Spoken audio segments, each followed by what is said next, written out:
Syederalun Badan Intelijen Negara atau BIN Daerah Bener Meriah Selasa 23 November 2021 menggelar vaksinasi massal dengan metode door-to-door di Pos Damkar Singomulo, Kecamatan Pintu Rimegayo atau PRG. Masyarakat terlihat antusias sehingga rela mengantri untuk mendapatkan vaksin COVID-19 hingga sore hari.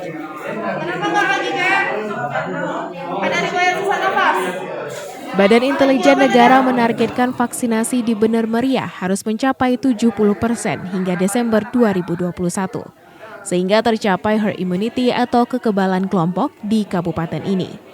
Hal itu juga mengingat pada bulan Desember nanti akan digelar event pacuan kuda atau pesta rakyat. Maka semua stakeholder baik pemerintah daerah, TNI Polri, dan BIN terus memacu agar segera tercapai 70% vaksinasi semua kelompok di Kabupaten berhawa sejuk ini. Dari Redolong, Budi Fatria, Serambi On TV.